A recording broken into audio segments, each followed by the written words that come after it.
Hi, I'm Anna Alvarez with Cairo Counseling. Thank you for taking some time to listen to this. I wanted to bring you some tips today for emotional health, mental health, and during this time of the global pandemic. There are so many things that are changing and that we're all adjusting to. One of the things that has been on my mind that I've been personally dealing with is the changes of parenting, and I wanted to bring these tips to you. If you have any teenagers in your home, you know the challenges that come with parenting teenagers even just on a regularly daily basis. So I've noticed the need to just adjust some things and wanted to give you some tips to help you in during this time as well, where stressors are higher, things that are so different. There's been so many changes, and understanding your teenager is so important to make sure that you are having a good relationship and that each person is able to feel good about themselves. And I wanted to kind of just address some of the needs that teenagers have, as well as giving some support to parents who are just finding this time to be challenging and needing to adjust some of the things. When I think about teenagers, I think about their stage of development and what they're going through and the things that are important to them, what they value. And I know during this time in their development, they are really trying to break out of what their childhood times, and they're trying to discover who they are, and that can be really challenging in itself because they're having so much influence around them. Now that influence can come from pop culture in general, their friends, and hopefully it's coming a lot from you as a parent, that you are influencing them in a positive way in how they see the world, how they see themselves, and how they are developing. So what I know is that during this time that they're growing, they're searching for independence. Their independence is becoming more and more valuable to them, and understanding that as a parent, that they're pushing the limits to try to make decisions for themselves, or even stepping out a little bit more of finding themselves. So you may be finding that is happening in your home with your teenagers. The other thing that is really so real to them during this stage of development is the value of friendships. Friendships are everything to teenagers during this time, and that really is something that isn't wrong. That's just who they are during this time. Those social connections are very important. And so even valuing what people think about them, valuing wanting that recognition, that validation, that approval from from their peers is really, really important to them. And that's just who they are. And so we as adults, we can maybe reflect back and think about, when we were teenagers and how that was for us. So as parents, we may think, gosh, that shouldn't be important. You shouldn't care about what other people think about you, or, those are just your friends, your family's more important, teaching them all those things. And there may be some truth to all of that, but also having some empathy during when they're talking about this, or when you are facing this, that it is important to them. And so validating that it is important to them, and because that's just where they are in life. That's their development, and we can't really go against their development. So as I was preparing and kind of thinking about what I wanted to share, I sort of secretly surveyed my daughters. Now I have a daughter who's 17 and one who's almost 16 next month. And I thought, well, I wonder if I just kind of ask them what is important to them during this time of sheltering in place, and what would help them. Well, of course, they came up with more materialistic things, of course, like a Nintendo Switch would be really helpful to them right now. certain items, materialistic things, and I get it, it's fine. And so I had to explain a little bit more of what I was looking for. And so both at two different times said similar things, but just in different ways. And the first thing that I noticed that it was really important to them is their privacy. Now, I would say this is important to teenagers even outside of this time of the global pandemic.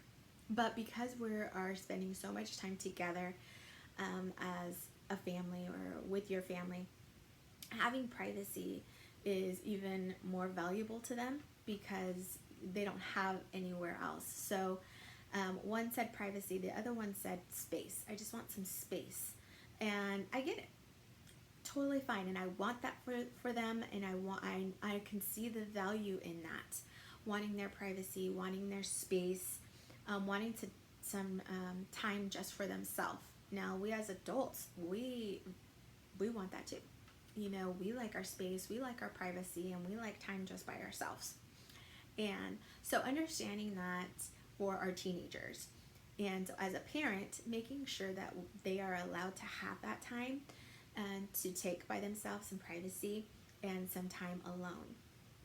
And when we think about that, there are some dangers in that. And dangers, what I mean by that is that we still have to put limits around the things that our children need, or even in the stage of development. There's still some limits with that. And as parents, that's our responsibility. So what I mean by that is the dangers that can be there for privacy and alone time would be the areas of what they're exposed to, technology, screen time. And so putting some limits around that, letting your children know that, okay, I will let you have your private time, your space, but these are the limits in terms of your screen time. Whether you have a rule in your house that there's only screens being used in the common areas or during the day, making sure that they know you can have this, but it needs to be within these parameters. And that's your responsibility as a parent to do. And it can be different for your family or for each individual children because they may have different needs and they may have different things that they struggle with or challenges. And so the other thing that I find that to be really helpful is being in communication with what is expected. What are the expectations that you have? So if you are expecting them to still be responsible for chores, taking care of their schoolwork, doing physical activity, things like that, making sure that you are communicating and putting some limits, some structure around that, because as an adult, we don't always we're not always able to organize our time and structure things for ourselves. We've had to learn that, or maybe are still learning that. So we may need to teach our teens how to do that. And so as a rule, and you may not, maybe my family is different, but there's a rule in our house that every day they wake up at a certain time to do schoolwork. But there's a rule that hygiene and a clean pair of clothes need to happen each day. That, hygiene for teenagers is sometimes a hit or miss. So I just, for us, that's just a rule. And, but maybe that's just my house. And so, and I've heard, it's different with boys. I have girls, so that could be different. So making just expressing and communicating what your expectations are. Another thing is, we still do church together. So there's an expectation that everybody is going to be ready to do church online at a certain time. Or if we're going to go for a walk, that we have to let them know, and we have to communicate these things, because as teenagers, they want to know what to expect. They want to know. They don't just want to feel like they're being bossed around or, being told what to do. So if we say, hey, this is what we're going to do tomorrow, or if this is what we're going to do later, hey, this is what's going on, they appreciate that communication. Whether or not they're going to oblige kindly and respectfully, that's a different story. But what you're doing is you are giving them that heads up, just like you would want that respect. It's a level of respect. So the other thing that is still really needed, and I would say, again, a lot of these things are even done, are important to them on a regular basis outside of this sheltering in place, but even more to put an emphasis on it because we are, under a lot of stress right now for a lot of different reasons, and each person is different. But teenagers still need and desire a level of connection with their parents. And what that means is they want to connect with you. They want to communicate and have those moments, even though it doesn't seem like it. They need it. Now, as our children are developing, their bodies are changing and they're looking different. They're talking different. They're thinking different. So we may think that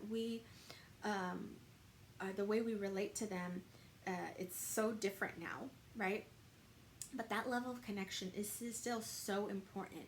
They need that from us. And even, I would say, physical affection, hugging,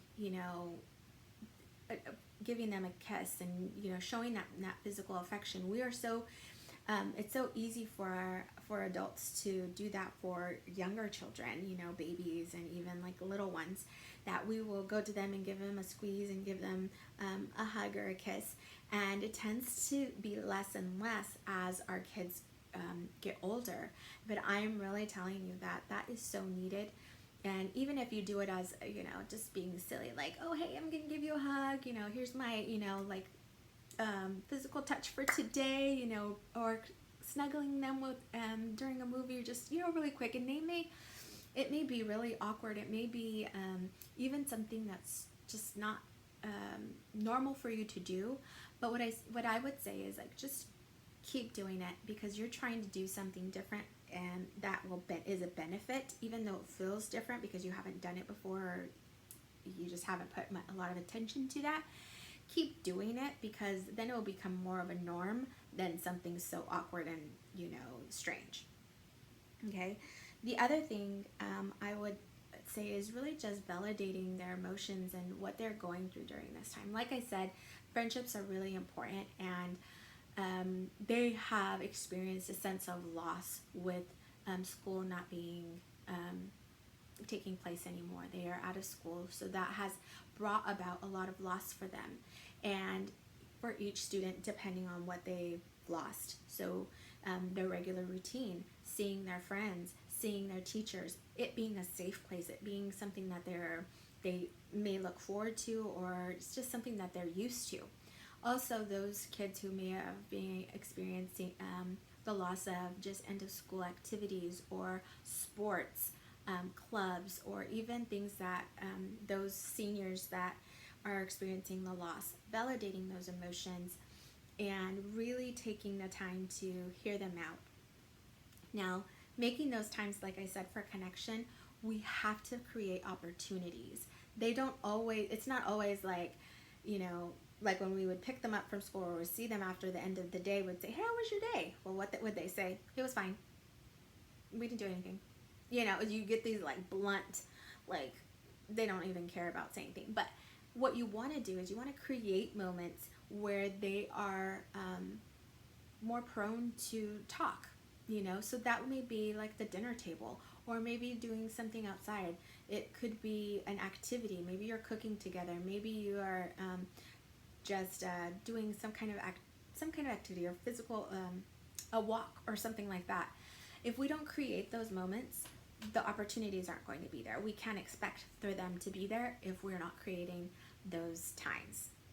And so we want to encourage also new ways to connect for them. So your student may find they're still doing that, maybe over social media or texting or even Zoom calls, things like that. They may be still connecting socially with their peers, but I would encourage them to, if they're not, to do that and help them to discover that, like finding ways. Maybe they're even studying together, online, or they are discussing, certain movies or things like that. So you can you don't have to tell them how to do it, but just giving them the idea, like, hey, you know what, you can try to set up a time where your friends, you guys study your classwork, your homework together. They might find, at least we're doing it together, we're chit-chatting, but we're also doing some work. The other thing is, there's a lot of churches that are still meeting with their youth group, finding those opportunities for them to do that and say, hey, like, I would like you to still try to connect with the youth group, things like that. And you'll find that the more you do that for them, the less they are going to feel isolated and alone. We don't want we don't want our children, our teens, suffering with any type of depression or loneliness, anxiety, things like that. And so I really hope that these things are some tips that you can put to practice for you and your teenager, that during this time there won't be a time where you are feeling distant, and that we have enough stressors as it is. We don't want parenting to be something where it's, just so difficult and it's, damaging to your relationship. We want your relationship with your teen to be, strong and feeling close. But there are things that we have to do intentionally. It just doesn't happen. Just like with any relationship, it's work. And we, as parents, have to be the one to be more intentional about it. So I hope these helped. Also, if you know anyone who is in need of counseling, please feel free and do not hesitate to reach out to someone. You can always visit my website, chirocounseling.com, to find the way to contact me if that is something you would like to do, and or if you're a teenager, may need some help in this way as well. It's always helpful, I found, that teenagers, to have someone that is not connected to their family, to talk about anything that they feel is concerning, or just having another person to process things with. If you have any questions, please don't hesitate to reach out. Thank you for listening, and I'll see you next time.